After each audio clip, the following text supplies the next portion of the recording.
Bienvenidos, queridos televidentes, a otra semana en la que seguimos inmersos en este cursillo que hemos querido dedicar al conocimiento de la Biblia. Es una aventura, y una aventura que espero que sea una aventura apasionante, en donde ese mundo tan complejo da origen a una enorme cantidad de preguntas, preguntas no solamente de tipo cultural, sino sobre todo preguntas de tipo existencial. Porque si la Biblia es un fondo de reflexión transformado en literatura sobre nuestra realidad humana, siempre está ahí latente la invitación a pensar en una trascendencia. Y esa trascendencia es una pregunta sobre Dios, es una pregunta sobre cómo es Dios y una pregunta sobre cómo vivir y qué consecuencias tiene en nuestra vida precisamente esa experiencia religiosa a la que la Biblia nos invita. Dentro de ese mundo de preguntas está también el texto, porque la Biblia, que es palabra hecha con palabras humanas. Y si para los creyentes es palabra de Dios, para todos es una palabra literaria que expresa, refleja, profundiza en una palabra sobre lo que somos los seres humanos, con nuestros problemas, nuestros anhelos, nuestros interrogantes, nuestras dudas, nuestras pasiones, nuestros sentimientos y todas nuestras búsquedas. Pero para nosotros se convierte también en búsqueda otra serie de preguntas que el texto nos despierta. Porque como hemos estado viendo estos días, el texto comienza por allá por unas épocas muy lejanas a nosotros. Nos separan más de 3.000 años. En esos 3.000 años han cambiado las lenguas, han cambiado los modos de escribir, de expresar, a veces incluso el sentido de las lenguas, las palabras por supuesto, y eso ha dado origen a que ahora, cuando nos encontramos el texto actual de la Biblia, pues nos preguntemos, ¿pero esto realmente es lo que se escribió? Y por eso hay una enorme cantidad de personas muy especializadas que dedican su vida a rellenar precisamente los huecos, los vacíos, las dudas y a tratar de contestar esas preguntas que nos hacemos nosotros, primero sobre la materialidad del texto y luego sobre el sentido profundo del texto. Para guiarnos a través de todas estas búsquedas que hemos terminado a través de lo que es el mundo del hebreo y de lo que es el mundo del Antiguo Testamento y lo que es el mundo común a judíos y cristianos, católicos y protestantes y ortodoxos y coptos, pues en ese mundo hemos descubierto que precisamente el sentido religioso salvó en muchos casos la supervivencia, la existencia de estos textos que de otra manera seguramente se habrían perdido. Hemos visto cómo hemos tenido que buscar en lenguas distintas documentos muy diversos y eso ha originado un estudio, una investigación tremenda que se ha unido a la arqueología, a la paleografía y a la búsqueda en escrituras y en lenguas distintas precisamente de estos textos que están a la raíz de nuestra Biblia actual.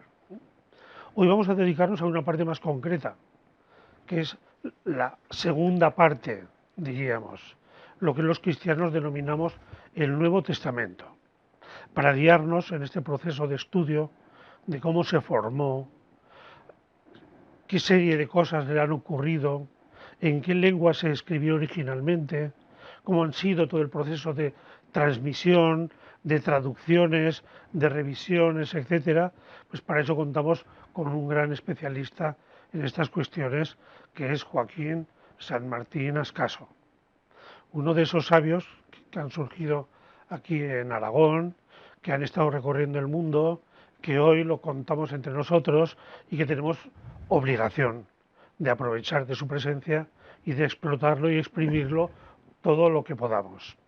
Así, Joaquín, de nuevo bienvenido entre nosotros. ¿Cómo nos vas a introducir en esta otra parte del mundo bíblico, que es ese mundo que llamamos Nuevo Testamento. Bien, claro, la denominación Nuevo Testamento implica la existencia de un antiguo. Si no hubiera antiguo, no habría nuevo. Aquí hay una distinción que hay que hacer, a la que aludimos ya, me parece a mí, en la primera conferencia que tuvimos, es la necesidad de entender esto de los testamentos. ¿Por qué se llama testamento? Es una palabra que, claro, esto surge dentro del, podríamos llamarla, de la ideología cristiana, es decir, de la doctrina. Hablar de testamento es hablar de una concepción textual con profundas raíces ideológicas. Yo quisiera que entendiésemos que, por lo menos a mí el problema que más me preocupa es que normalmente entendemos que las ideologías se producen por textos, es decir, muchas veces entendemos los textos bíblicos o cualquier tipo de textos como fuentes de ideología. Es que hay que creer esto porque está escrito así y está escrito así. Me parece que hay que darle un poco la vuelta al asunto. Estos textos, si recuerdan unas insinuaciones que yo hacía en la conferencia de inauguración sobre, y que hablamos también ayer, el otro día mencionamos el problema del genotexto y del fenotexto. Las ideologías son la fuente de estos textos, por lo menos ciertas ideologías. Es decir, hay una serie de creencias, más que de creencias, de problemas que se solucionan mediante creencias, una serie de problemas que generan, que exigen una necesidad de explicación verbal, una explicación mediante textos, una necesidad de comunicarse primero a sí mismos y después al resto de la sociedad los fundamentos de esta idea. ¿Por qué se crea así? Claro, estamos en un mundo, cuando nos referimos a esto que llamamos el Nuevo Testamento, que es el mundo de finales del primer siglo antes de Cristo y del primer siglo después de Cristo y parte del segundo siglo después de Cristo. Bueno, este mundo es un mundo muy complejo. Nosotros estamos acostumbrados, desde nuestra óptica un poco miope, de biblistas, de examinarlo todo a la luz de lo que tenemos aquí del Nuevo Testamento. El Nuevo Testamento crece en un caldo de cultivo complejísimo, complejísimo. En primer lugar, surge dentro de una comunidad judaica, por lo menos en parte, que está buscando su identidad propia dentro de esta comunidad judía.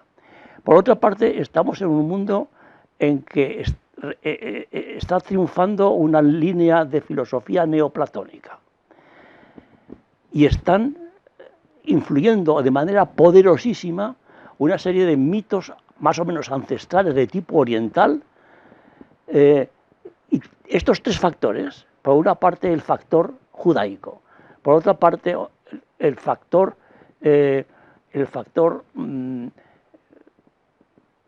platónico, el factor filosófico, y por otra parte el factor místico oriental, en este caldo de cultivo es donde los primeros creyentes tienen que encontrar su sitio.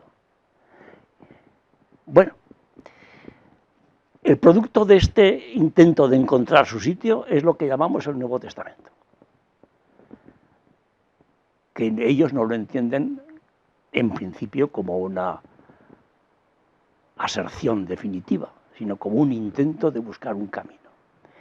Su problema es que creen en una figura que ha tenido un desarrollo histórico, ha predicado, ha sido perseguido, ha sido crucificado y ha resucitado. Este es el problema que tienen que explicar. Bueno, vamos a ver cómo se intenta explicar todo esto. Lo que nosotros llamamos Nuevo Testamento, cuando compramos un Nuevo Testamento, hay que tener en cuenta que se produce a partir de una serie de testimonios, es decir, es el producto de una tradición de textos. Hay testigos directos de este texto. ¿De dónde vienen estos textos? Cuando yo leo, por ejemplo, el Evangelio de Lucas o las cartas de Pablo, ¿qué testimonios tenemos? ¿Quién nos garantiza que lo que hemos comprado es una traducción de un original o de un texto que realmente procede de estos ámbitos? Pues tenemos 3 o 4 fuentes fundamentales de testimonios directos del texto. Unos son los papiros, otros son los códices unciales, otros son los códices minúsculos y otros son los leccionarios griegos. Todos estos, si ustedes tienen la curiosidad de comprarse un texto, una edición crítica del Nuevo Testamento, verán que en la parte crítica de abajo, al final de página, hay una serie de variantes que proceden precisamente de lo que se llama la colación, el contraste de estos elementos. Los primeros documentos que tenemos del Nuevo Testamento son papiros. Los papiros fundamentales son un número exacto de 76 papiros. Hay 76 papiros que contienen textos, algunos muy mínimos, otros un poco más extensos, del Nuevo Testamento. Abarcan del siglo III al siglo VII después de Cristo. O sea, los más antiguos son aproximadamente del siglo III, principios del siglo III. 76 papiros. Y yo sí podríamos citar algunos, los más importantes, por lo menos para que los oigamos alguna vez. Los más importantes son los que llaman el papiro 45, 46 y 47, perdón por bajar a estos tecnicismos, que son los papiros que se conservan en Dublín, que son los que llaman los Chester Beatty papiros, los papiros de Chester Beatty, que proceden de códices. Ya vimos anteriormente lo que es un códice, es decir, hojas encuadernadas por una esquina, no un rollo. Bien, estos papiros del Chester Beatty proceden de un códice y son aproximadamente del torno al 200, al año 200, evidentemente después de Cristo.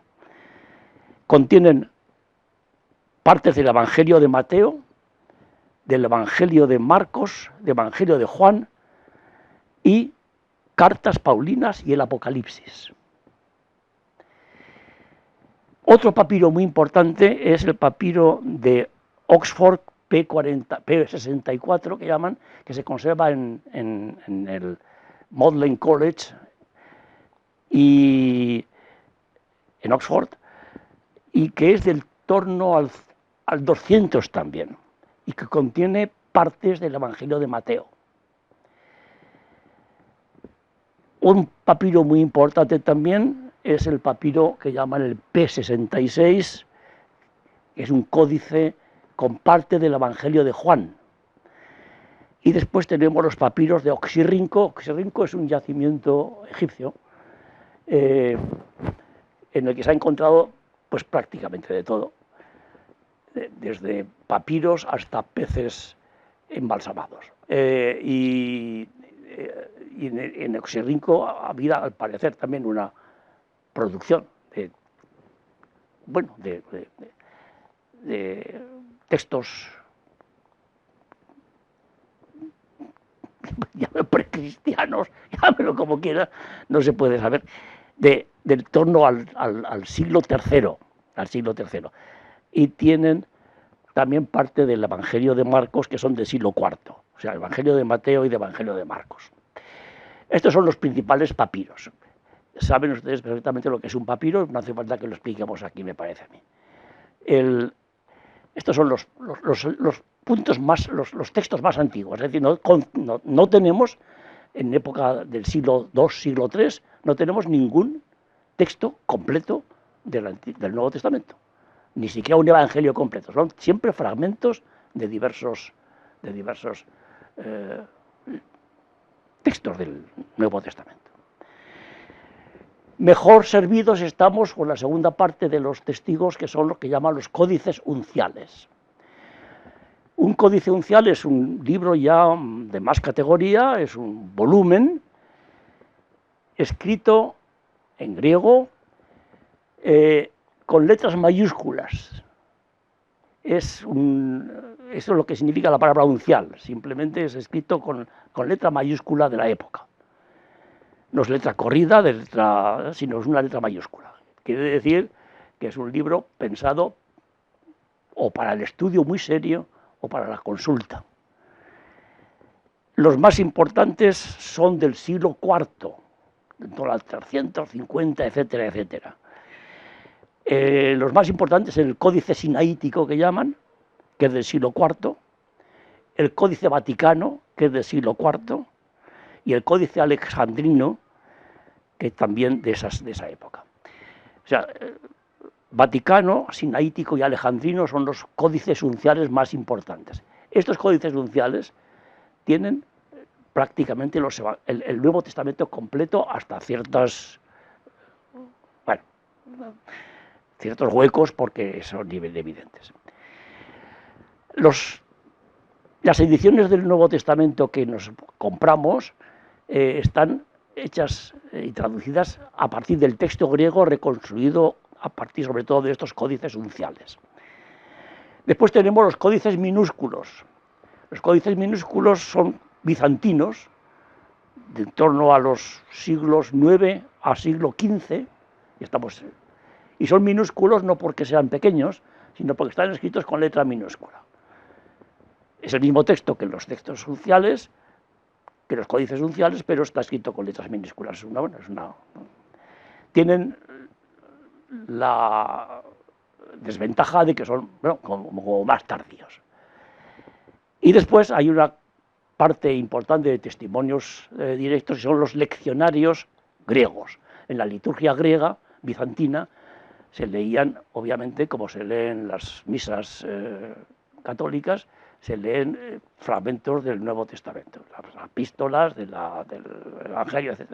Y esto se coleccionaba en leccionarios. Estos leccionarios son también aproximadamente medievales, del siglo IX al siglo XV, pero contienen el texto del Nuevo Testamento y por tanto conviene tenerlos en cuenta para la reconstrucción del texto. Hay aproximadamente 1.600 leccionarios.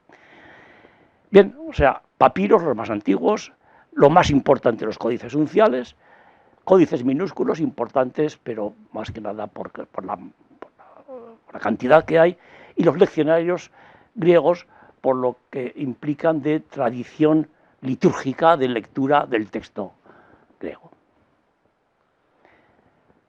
Todos estos son entonces lo que tú llamas testigos. Testigos directos. Directos, porque son efectivamente el texto documentos del Nuevo Testamento. Que nos han llegado con partes del Nuevo Testamento, unos más, otros menos, y que a través de los siglos ha habido gente que los han ido escribiendo y que los han ido transmitiendo de esta manera y conservando, ¿no? Sí. Pero aparte de esto tenemos lo que se llaman los testimonios indirectos, que también conviene tenerlos en cuenta. ¿Y en qué consisten los indirectos? Los indirectos son que no tienen el texto en griego, sino que son textos escritos, son textos del Nuevo Testamento en otras lenguas, es decir, son traducciones. Y por eso, de alguna manera, el nombre que también les dais de versiones, ¿no? Claro, sí, las versiones son una parte de esto. Y han tenido un proceso de interpretación. Claro, es lo que llaman en parte las versiones antiguas. Hay dos fuentes de testimonios indirectos. Las versiones antiguas, es decir, las traducciones antiguas, que están hechas del griego, y las citas de los padres de la Iglesia, que citan en sus sermones y en sus obras teológicas, citan el Nuevo Testamento. Bueno, y por tanto, también es un testimonio del texto del Nuevo Testamento. Las versiones antiguas hay, sobre todo de las más importantes, son las versiones latinas, es decir, las versiones que se hacen del griego al latín, que se emplean sobre todo pues, en la Iglesia, digamos, occidental, el imperio, las provincias del Imperio Romano de Occidente, es decir, lo que es Roma. Galia, Hispania, Italia y África. Aquí se hacen las primeras versiones al latín para poder predicar, porque la gente no habla griego en estas zonas. O no habla... El problema es que, claro, estas traducciones del griego al latín se hacen desde una cierta perspectiva local, es decir, empleando en parte el latín del lugar. Del lugar, claro. Entonces hay diversas versiones latinas antiguas, que son las que se llaman las véteres latinae, las versiones latinas antiguas. La más importante es que era la ítala, obviamente de Italia, la gálica, ahí en Galia, en la zona de Lyon, allí hay una potentísima iglesia, y también producen su versión latina, que no es francesa, es latina, pero es la gálica. Es curioso cómo hace muchos años en Zaragoza hubo un canónigo, sapientísimo canónigo, el doctor Ayuso. Don Teófilo Ayuso. Don Teófilo Ayuso tuvo la intuición, que después fue muy discutida, pero la intuición la tuvo, y es valiosa como intuición, de que había también una versión latina hispana. No solamente la gálica en Francia, la itálica en Italia y la africana abajo, la que usaría San Agustín, sino que había una versión hispana. A priori parece obvio que la tuvo que haber. El problema es que, claro, no se conservaba en ningún códice como tal versión. Entonces él pensó que se podría reconstruir a partir de las citas de los escritores eclesiásticos antiguos hispanos, San Isidoro, esta gente. Y bueno, tan serio fue la cosa que formó parte o empezó a formar parte de la políglota complutense. Es decir, y hubo, en fin, la verdad es que aquello cayó un poco ya bueno, no se continuó con la energía que él puso en aquello y, bueno, quedó un poco... Pero la idea que tenemos que quedarnos es que las primeras versiones latinas eran versiones locales, lo cual era un poco un desbarajuste. Entonces llegó un momento en que un señor que se llamaba Jerónimo, o San Jerónimo para los católicos, dijo, vamos a ver si ponemos una versión que sea para todos igual, para todo el occidente cristiano, una versión en latín que sea universal. Una versión que esté bien, que se pueda divulgar, que se pueda extender, y una cosa que la llamó por esto, se llamó, o terminé llamando, la versión Vulgata. Esta versión Vulgata, San Jerónimo, que era una persona lista, pues la hizo directamente en el Antiguo Testamento del hebreo y en el Nuevo Testamento directamente del griego, claro.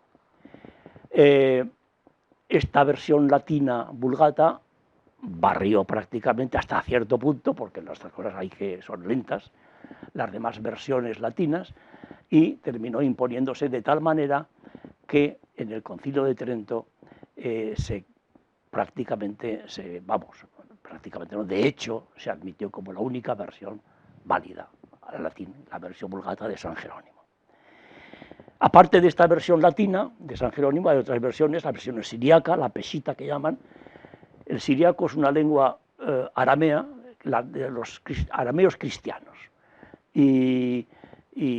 o los cristianos de lengua aramea, tienen también su versión. Y las versiones más exóticas para nosotros, pero también útiles, hasta cierto punto útiles, las versiones coptas, hay versiones al etiópico y versiones árabes.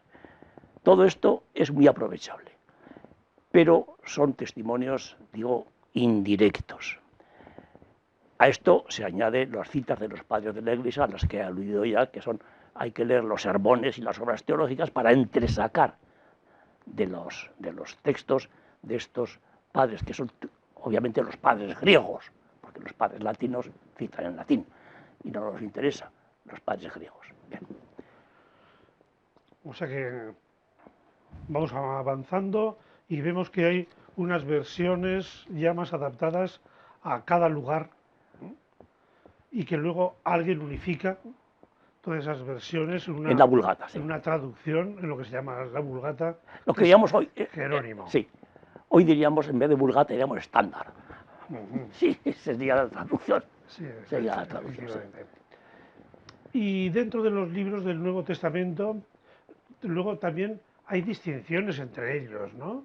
Claro. Según el tiempo. Sí. Según... Sí. Esto es muy importante porque pasa una cosa, y es que cuando uno se compra un Nuevo Testamento, ¿verdad? Va a la librería y me usted un Nuevo Testamento. Bien. Bueno, primer evangelio, San Mateo.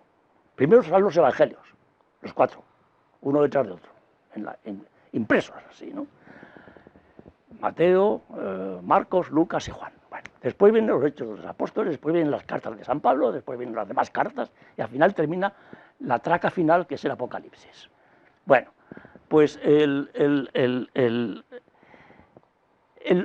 proceso de producción de los textos del Nuevo Testamento no es exactamente este. Es decir, que lo que tenemos allí, comenzando por el Evangelio de Mateo, no quiere decir que el Evangelio de Mateo sea el texto más antiguo del Nuevo Testamento, ni muchísimo menos. Ni muchísimo menos. Si tenemos en cuenta ese principio al que he aludido, de que el querigma, la doctrina, es previa al texto, es decir, que la doctrina, la necesidad doctrinal genera el texto, el primer caso patente de todo esto son las cartas paulinas.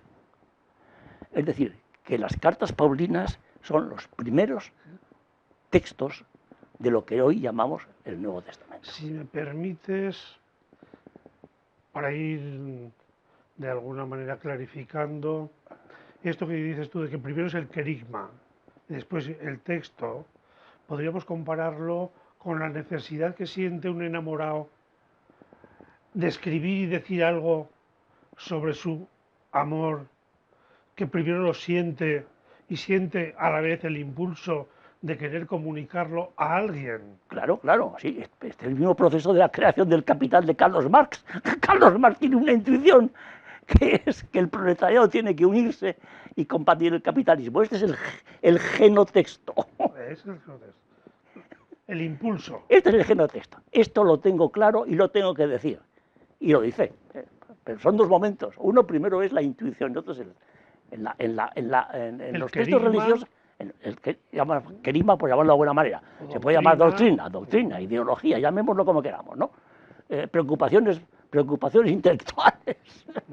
Sentimiento, lo que quieras. Entonces, esto, de momento, o se lo traga uno o lo tiene que comunicar. Y si lo tiene que comunicar, lo comunica. Termina comunicándolo, porque si no revienta. Entonces, se producen los textos. ¿De acuerdo? Imaginémonos una reunión de 12 o 13 o 15 o 25 galileos en el año 45 de nuestra era. Más vendidos. Los fariseos les toman el pelo.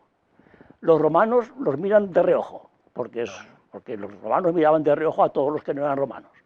En fin, están ahí vendidos y entonces ellos tienen que justificar, digamos, vamos a llamarlo su fe, su pistis, que dirían en griego. Estos, claro, y allí, ¿y qué hacemos? Y se reúnen y empiezan a pensar en grupos o en parte o como sea, y entonces van cociéndose los primeros genotextos que terminarán en los primeros fenotextos. Y los primeros fenotextos, por época, son las cartas de Pablo, pero no todas. Pero son los primeros escritos del Nuevo Testamento. Claro, son los primeros. Previos a los evangelios. Claro, previos a los evangelios. ¿Sí? las cartas de Pablo. La primera, además, el documento más antiguo es la primera carta a Tesalonicenses. Si no quieren comenzar por el principio, les recomiendo que comiencen por la primera carta de San Pablo a los tesalonicenses. Después la segunda. Después la de Gálatas. Después Filipenses. Después Filemón, Primera Corintios y Segunda Corintios. Y se terminó el Corpus Paulino. A ver. ¿Quiere esto decir que otras cartas que atribuimos a Pablo no son de Pablo? No es seguro. No es seguro. No es seguro. La tradición se las atribuye a Pablo. ¿Era esto frecuente? Sí, claro, como atribuirle a Mateo el Evangelio de Mateo.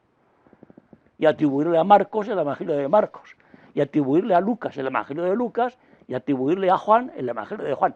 Ninguno firmó, ninguno de los autores de los Evangelios firmó su Evangelio. Es la tradición posterior del siglo II, sobre todo un tal Papías, que es una figura de aquella época, un sabio cristiano, el que aborda estos temas. El evangelio, este lo escribió Mateo. Sí, lo escribió Mateo, primero lo escribió en arameo y después lo escribió en griego. Pero esto son todo, yo diría que es caldo de cabeza, es decir, es un intento de buscar una solución de algo que no la tiene. Pero son deducciones que de alguna manera tienen en cuenta el texto claro. y se apoyan en el texto. Sí, se apoyan más o menos, es decir, no contradicen el texto, pero también ellos disponen de informaciones que a nosotros se nos ha perdido, que ya han podido llegar por ejemplo, la relación que hay con algunos apóstoles, con algunos de los evangelistas, con las relaciones con Pablo, o relaciones con Pedro. Pues en los evangelios no hay nada así concreto que se pueda ver. O sea, estos son un poco elucubraciones, intentos de justificación, un texto anónimo es un texto incómodo. Y entonces, pues se les atribuye, pero desde el punto de vista de la crítica interna del texto, en primer lugar, no están firmados, y en segundo lugar, no hay ningún dato interno que te diga esto tiene que ser de un señor que se llama Mateo. Lo siento, pero es así. Y cuando leemos en griego los evangelios, cataluncan, según Lucas. Bueno, esto de cataluncan lo pusieron después, lo pone arriba en la parte arriba de la página impresa, pero esto no es del texto, esto se puso después. Esto es un problema grave. O sea, que primero son estas cartas de Pablo. Estos son los primeros textos del Nuevo Testamento. Por eso yo les digo, si quieren comenzar, comiencen por Tesalonicenses. Ahí tienen lo que se cocía en torno al año 50. En torno al año 50. El Nuevo Testamento abarca del año 50, más o menos, hasta el 130. El 130 es la segunda carta de Pedro. Ya tarde. O sea que es que hay muchos problemas aquí en medio, sí. No sé si... Muchos problemas sobre la autoría. La autoría, sí. O sea que hay tres problemas básicos en el Nuevo Testamento. Uno es el problema de las cartas paulinas, de las cuales bastantes no se atribuyen a Pablo, pero no se puede, desde el punto de vista de la crítica histórica, no se puede afirmar que sean auténticas de él. El segundo problema es el problema de la cuestión de lo que llaman los sinópticos, es decir, la relación que hay entre los tres evangelios, Mateo, Lucas y Marcos. Van muy en paralelo, pero no siempre, contando las cosas. Y como no van siempre en paralelos, pues entonces resulta que unas cosas aparecen en uno sí y en otro no. Entonces uno se pregunta cuál es el primer evangelio, digamos la fuente.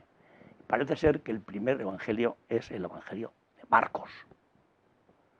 El evangelio más, más, más antiguo. Se puede datar, porque en el Evangelio de Marcos hay alusiones a revueltas, a cosas en fin, a catástrofes y cosas de estas cosas que van a venir, y que de hecho vinieron en el año 70, que es cuando los romanos prácticamente sacudieron Judea y Palestina, crearon provincia romana, etcétera, etcétera. En fin, estos movimientos indican que el Evangelio de Marcos está escrito antes del 70. Y por tanto, pues bueno, pues pueden ser en torno al del 67 al 69 antes de Cristo se escribió lo que actualmente se conoce como Evangelio de Marcos, que es anónimo y que se escribió por alguien que estaba muy familiarizado con Galilea, porque lo que allí ocurre prácticamente siempre en Galilea. Quiere decir que o es un galileo o es una persona que vive en ambientes galileos. Esto se puede saber. El problema de Marcos, y no sé si tenemos tiempo aún, el problema de Marcos es un problema de crítica textual fortísimo, y es que tiene dos finales. Y como tiene dos finales, entonces, si ustedes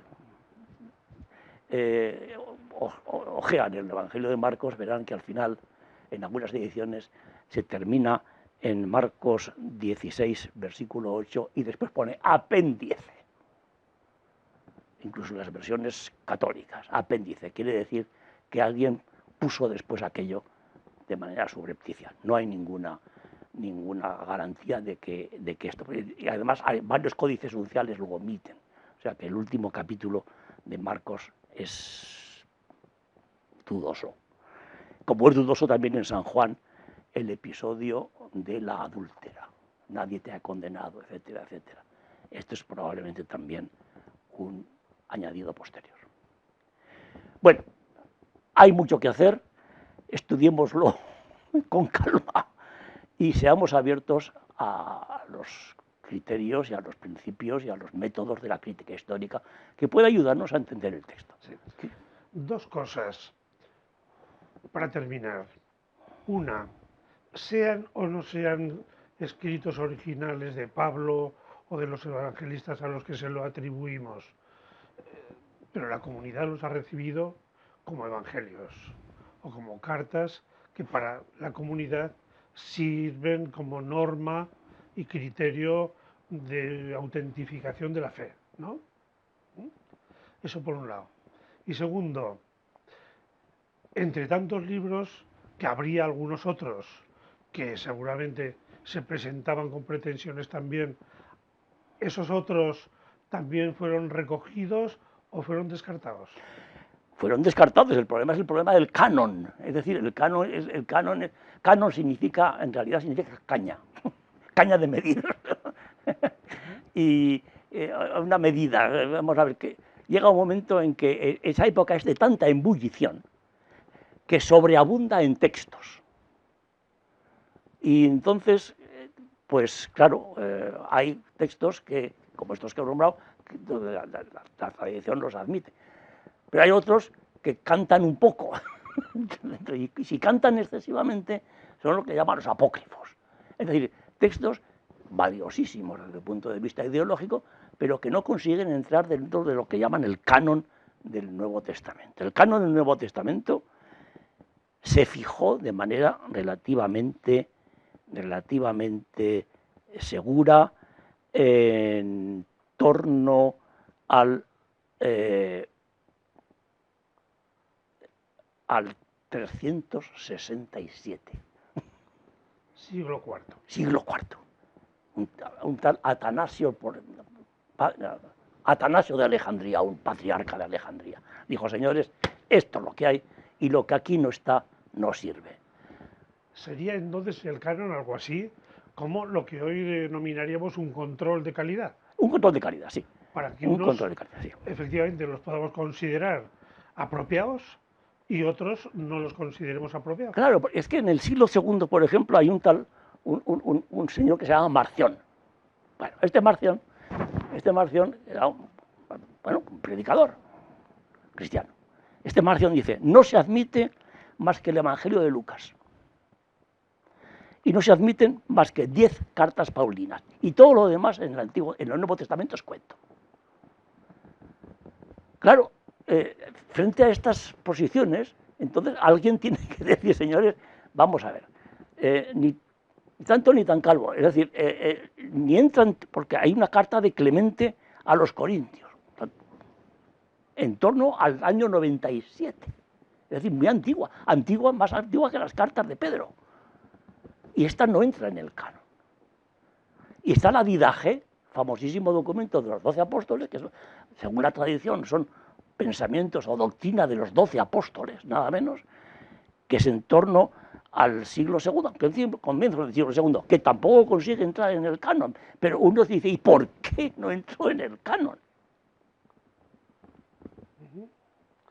Alguien de alguna manera tendría un sentido del equilibrio y de la fina raya que separa. Sí, o eso o un golpe de báculo. O un golpe de báculo, un golpe de autoridad. Que también había. Para decir, oye, aquí lo ponemos y vale. Claro, claro, claro. Y aquí entran muchos factores en juego. Entra el factor, yo creo que incluso factores políticos, pero en fin, eso lo dejémoslo aparte. Bueno, la historia es una historia. Bueno, es una historia en el fondo, una historia inconclusa, porque resulta que después vendrá la Reforma Protestante, y la Reforma Protestante también